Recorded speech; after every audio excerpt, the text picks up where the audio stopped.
बिस्मिल्लाहिर्रहमानिर्रहीम। मेरे बच्चों, मेरी बेटियों, मेरे मुल्क के शहरियों, अस्सलाम वालेकुम। आज इंतखाबात का आखिरी मरहला भी वकूअ पज़ीर हो चुका है और ये मरहला और पूरे इंतखाबात के मराहल खूबसूरत पाकिस्तान के चेहरे को बदसूरत बनाकर चले गए हैं। यहाँ पर जमहूरियत बहाल होने के बजाय और बेहाल हुई है। पाकिस्तान के अवाम जिस चीज़ का मुजाहरा कर सकते थे वो उन्होंने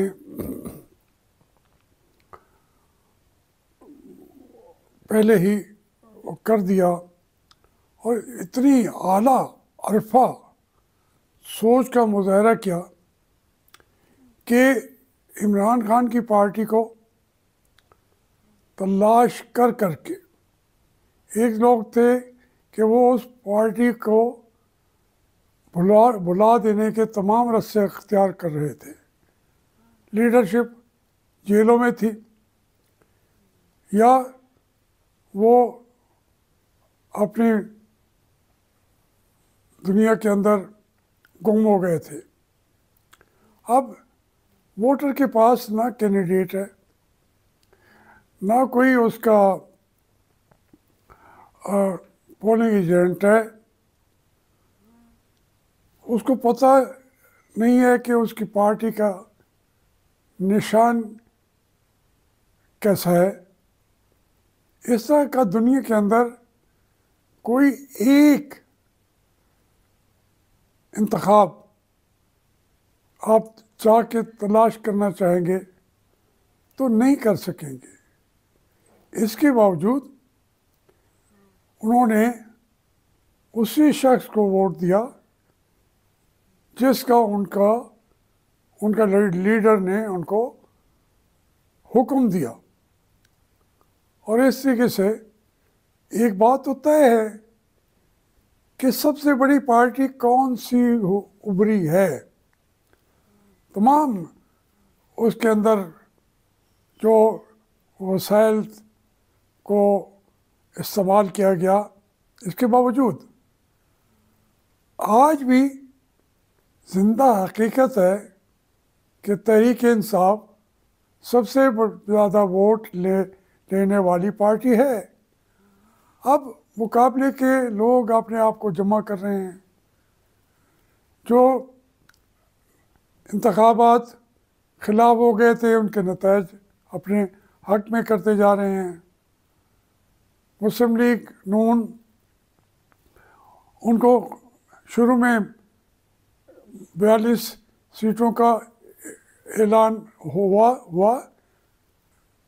हालांकि तहरीक इंसाफ वाले तो कहते हैं कि सिर्फ उनको 17 सीटें मिली हैं। लेकिन चलिए, जो भी हुआ, हम उसमें ये सारा कुछ तो खुल के सामने आ गया कि कौन क्या कर रहा है, जेलों में किसको डरा जा रहा है। अब एक बात मैं बड़ी वजाहत के साथ कहना चाहता हूँ। मैं इमरान खान की पार्टी में नहीं हूँ और मेरे यहाँ पे शाह महमूद साहब ने, हम और मकामी सतह पे एक दूसरे की मुखालफत भी करते रहते हैं, इकट्ठे भी हो के इलेक्शन लड़ते रहे हैं। तो उन्होंने कहा कि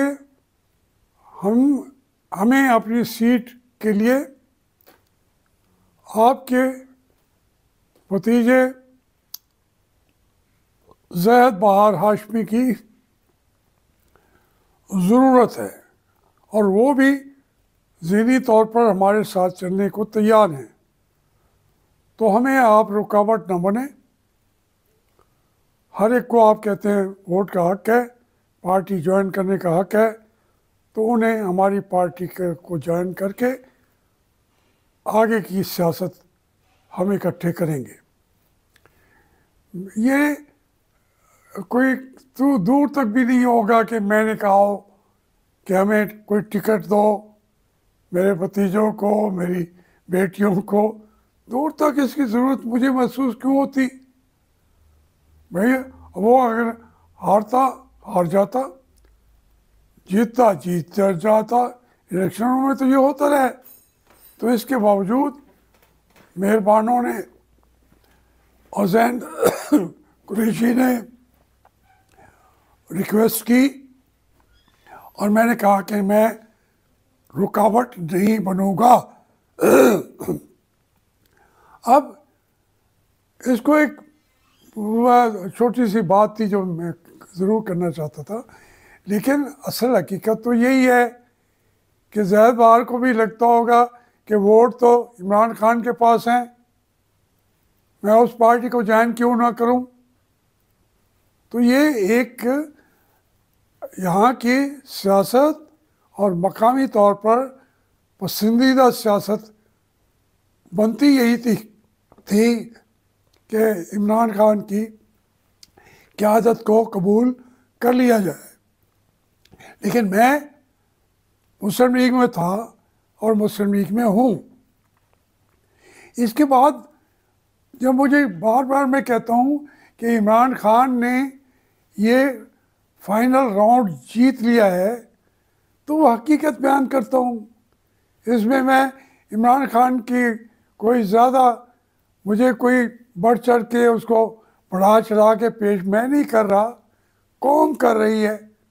तो मैं उस पर एक तजिया कौम के सामने पेश करता हूँ कि भाई मेरे घर की दीवारों तक ये जो इमरान खान का ये उसका इनकलाब था, मेरे घर की दीवारों तक चढ़ आया है। इसके बावजूद भी मैं शामिल नहीं हो रहा। तो इसको ये कहना कि जी मैं किसी सीट के पीछे भागूंगा, कोई उसके पीछे, अगर सीटों की बात होती, नवाज शरीफ साहब जो हैं, मैंने आपसे अर्ज़ किया, सियासत में आए नहीं थे उस वक्त। मैंने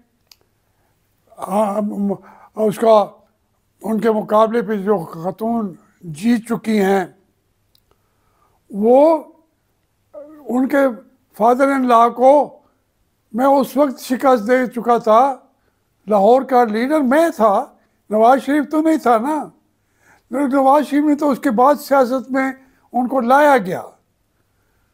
मैं लीडर था, जो मेरे मुकाबले पे खड़ा होता था उनको अपने कागज़ उठा के भागना पड़ता था। तो इसलिए मैंने टिकटों के पीछे कभी नहीं भागा। तो इसलिए इसको इस में ना लें, इसको यूँ सोचें कि इमरान खान के साथ दिया है कौम ने, हम कौम का कहना मान लें। हम कौम का कहना नहीं मानेंगे तो कौम हमसे रूठ जाएगी। फिर वो कल किसको लीडर बनाती है, या लॉलेसनेस आ जाती है, या उसके बाद आपके घर घर जंगें शुरू हो जाती हैं। तो ये जो नुकसानात हैं उनका जिक्र मैं क्या करता हूँ। जहाँ तक हमारी अदारे हैं हमारे, वो पहले से ज़्यादा गंदे हुए हैं। हमने अपनी वर्दी पर, साफ शफाफ वर्दी पर भी धब्बे लगवा लिए हैं। हमारी ब्यूरोक्रेसी, हमारा सुप्रीम कोर्ट, हमारा काजी ईसा, वो उसकी शक्ल देखें, वो वाला काजी ईसा लगता भी नहीं है। तो वो सारे के सारे बेचारे अपने मुंह को छुपाते फिर रहे हैं। आपका कमांडर इन चीफ भी मुंह को छुपाता फिर रहा है। हमारे कमांडर इन चीफ जो हैं वो कहते हैं नहीं मैं मुंह को नहीं छुपाऊंगा। तो भाई आप तो साहब बहादुर हैं, आपके पास तो हुक्म जारी करने का आपके पास वो परवाना भी शायद लिखा हुआ आ चुका हुआ है। तो इस तरीके से कौम से लड़ना है, लड़ लो। इमरान खान होगा, जिंदा होगा, नहीं होगा, इससे क्या फ़र्क पड़ता है। शाह महमूद के साथ जिसका उसके पूरी फैमिली, लोगों ने उनको चुन लिया, लोगों के वो लीडर हैं। और जब लोग देखते हैं उस रात को, उस पोलिंग स्टेशंस को, वहाँ तो उनके वही लीडर होते हैं, बाहर निकलते हैं तो कोई और होता है। तो इस तरीके से आप उसको भी जेल में डाल के शाह महमूद को ये कहें कि अब मैं भी उसको बुरा कहूँ, भाई कैसे कहूँ। उसने एक तारीख लिख दी है। अब ये कहेंगे जी उसकी मैं खुशामदीद कर रहा हूँ, अल्लाह के बंदो, मेरी तो उसकी जंगें हुई हैं, हमारे एक दूसरे के ऊपर गोलियां चली हैं।